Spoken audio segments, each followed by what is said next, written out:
Olá, meus irmãos, estamos com mais um vídeo da nossa série de mensagens, Erros e Acertos do Rei Davi. Hoje iremos falar sobre a tentativa de esconder o seu pecado. Na semana passada, vimos sobre a falta de vigilância de Davi, que Davi ele não manteve vigilante e por isso ele caiu em pecado.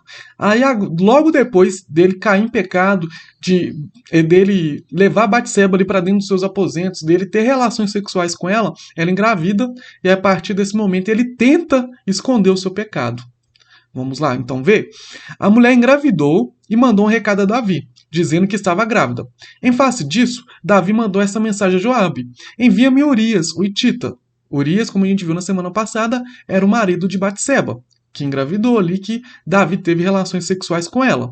E Joabe o enviou. Quando Urias chegou, Davi lhe perguntou como estavam Joabe e os soldados, como estava Joabe e os soldados e como estava indo a guerra. E lhe disse: vá descansar um pouco em sua casa. Urias saiu do palácio e logo lhe foi mandado um presente da parte do rei. Mas Urias dormiu na entrada do palácio, onde dormiam os guardas do seu senhor, e não foi para casa. Quando informaram Davi que Urias não tinha ido para casa, ele lhe perguntou: depois da viagem que você fez, por que não foi para casa? Urias respondeu: a arca e os homens de Israel e de Judá repousam em tendas, e o meu senhor Joabe e os seus soldados estão acampados ao ar livre. Como poderia eu ir para casa para comer, beber e deitar-me com minha mulher? Juro por teu nome e por tua vida que não farei uma coisa dessas. Então Davi lhe disse: fica aqui mais um dia, amanhã eu mandarei de volta. Urias ficou em Jerusalém, mas no dia seguinte Davi o convidou para comer e beber e o embriagou. À tarde, porém, Urias saiu para dormir em sua esteira, onde os guardas de seu senhor dormiam, e não foi para casa. De manhã, Davi enviou uma carta a Joabe por meio de Urias. Nela escreveu: põe Urias na linha de frente e deixe-o aonde o combate estiver mais violento, para que seja ferido e morra. Como Joabe tinha cercado a cidade, colocou Urias no lugar onde sabia que os inimigos eram mais fortes. Quando os homens da cidade saíram e lutaram contra Joabe, alguns dos oficiais da guarda de Davi morreram, e morreu também Urias, o hitita. Esse texto está lá em 2 Samuel 11, do verso 5 ao 17. Olha para você ver como Davi foi astuto nessa ocasião. Primeiro, Davi ele faltou vigilância para Davi. Davi errou. Ele olhou para a mulher ali que estava tomando banho. Ele possuiu aquela mulher, ele tomou aquela mulher, ele teve relações sexuais com aquela mulher e aquela mulher engravidou. Quando aquela mulher manda informações para Davi que ela tinha engravidado através daquela relação, Davi ele tem uma ideia. Ele pensa: vou pegar Urias, tirar ele do campo de batalha e devolver ele para sua casa para que ele tenha relações sexuais com Batseba, e aí todo mundo pensa que o filho é dele e não meu. Olha para você ver a astuta de Davi.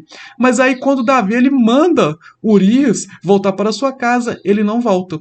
Ele não volta para sua casa. E aí Davi, quando questiona por que Urias não voltou para sua casa, Urias responde: olha, Joabe está na batalha, os seus soldados estão na batalha. Não seria justo de eu voltasse para minha casa, estivesse ali no conforto com a minha esposa, com a minha mulher, enquanto ali os meus companheiros estão em frente da batalha.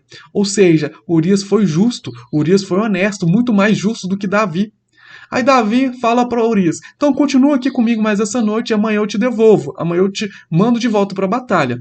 E aí Davi novamente é astuto, ele chama Urias para beber, ele deixa Urias embriagado para que quando ele estivesse embriagado ele fosse de volta para sua casa, ele dormisse com a sua mulher, ele tivesse relações sexuais ali com a sua mulher e todos pensassem que através dessa relação sexual ela tivesse engravidado e o filho não seria de Davi, mas seria de Urias. Mas, novamente, Urias não volta para casa. E aí, Davi, ele fica numa espécie ali de provavelmente uma raiva. E aí ele escreve uma carta para Joabe, para falar para Joabe colocar Urias na frente da batalha e deixar onde o combate estiver mais violento para que ele venha a morrer. E ele escreve a carta, ele manda para o próprio Urias para entregar a Joabe. Urias novamente ele foi muito justo, porque ele nem abre a carta para saber aquilo que estava escrito. Ele nem tem curiosidade de abrir a carta para ver aquilo que Davi estava escrevendo para Joabe. E aí Joabe coloca Urias na frente da batalha para que ele morra. Quando a gente entende um pouco mais da história, principalmente de batalhas, a gente sabe que quem está na frente das batalhas são os primeiros a morrer, são as pessoas que têm mais risco de morrer, porque são aquelas pessoas que são o primeiro alvo. Quando naquela batalha que existia muito pessoas que tiravam flechas, que tiravam bombas de canhões, quando eles atiravam, pegavam a flecha e jogavam para cima para acertar o exército que estava vindo, quem morria eram aqueles primeiros que estavam vindo. Eram aquelas pessoas que estavam em frente da batalha, aquelas pessoas que estavam na frente. Por isso que normalmente na frente da batalha iam as pessoas ali, vamos dizer, de menos importância no exército. Iam ali os soldados, os generais, os capitães, aquelas pessoas que eram consideradas de suma importância na batalha, eles nunca iam na frente, eles sempre iam atrás, porque eles deixavam aquelas pessoas na frente sofrer o primeiro dano e depois eles vinham atrás ali para derrotar o exército rival. Então, quando Davi manda colocar ali Urias na frente da batalha, Davi estava mandando Urias para a morte. Davi foi responsável pela morte de Urias, não porque ele foi morto acidentalmente na batalha, mas porque Davi queria que ele morresse. E por isso mandou ele colocar Urias, mandou Joabe colocar Urias ali na frente da batalha. E olha para você ver como que ele fala ali: põe Urias na linha de frente e deixa onde o combate estiver mais violento, para que seja ferido e morra. A vontade de Davi era que Urias seja ferido e que Urias seja morto. Então ele queria acabar com a vida de Urias. Primeiro ele tenta colocar Urias para deitar com sua mulher, para esconder o seu pecado.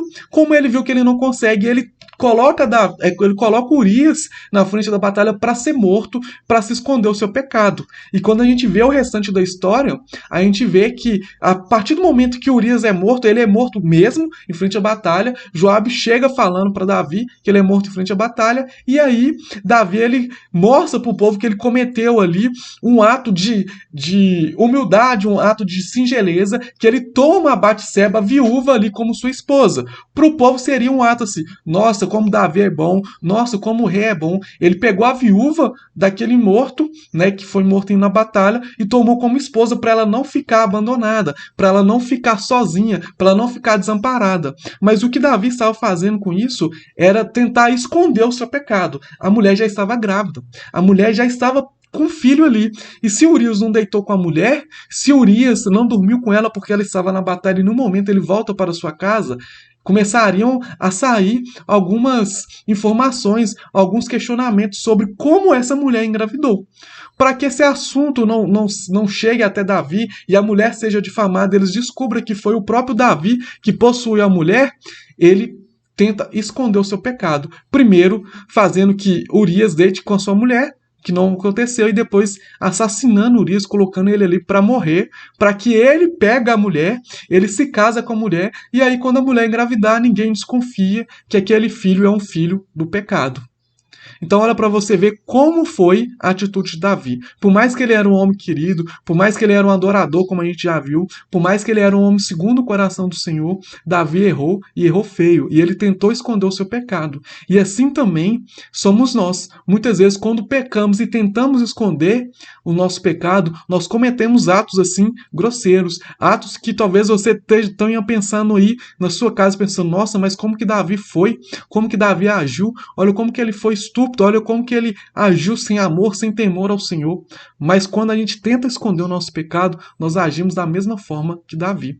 Quando a gente comete pecado, ao invés de a gente arrepender imediatamente, a gente tenta esconder o nosso pecado, nós temos agimos da mesma forma, temos a mesma ação que Davi. E por isso devemos permanecer vigilantes. E se caímos em pecado, como pode acontecer, devemos nos arrepender, para que Deus nos perdoe e nos direcione e nos realinhe novamente ao seu caminho. Nunca tentar esconder o nosso pecado, até mesmo porque Deus conhece todas as coisas e dele não tem como esconder. E até mesmo por isso, na próxima semana iremos ver sobre a exortação que o profeta Natan traz sobre Davi, sobre a condenação que o profeta Natan traz para Davi, dizendo: você tentou esconder da nação, mas de Deus não tem como esconder. Amém, pessoal? Espero que tenha ficado claro, espero que vocês tenham entendido. Se ficou alguma dúvida, novamente te peço, deixe aí os seus comentários, ou no próprio canal do YouTube, ou nas nossas redes sociais. Espero que você tenha gostado, e se gostou, deixe um like, se inscreva no nosso canal e siga as nossas redes sociais. Te aguardo na próxima semana com mais um vídeo da nossa série de mensagens, e que Deus abençoe a sua vida.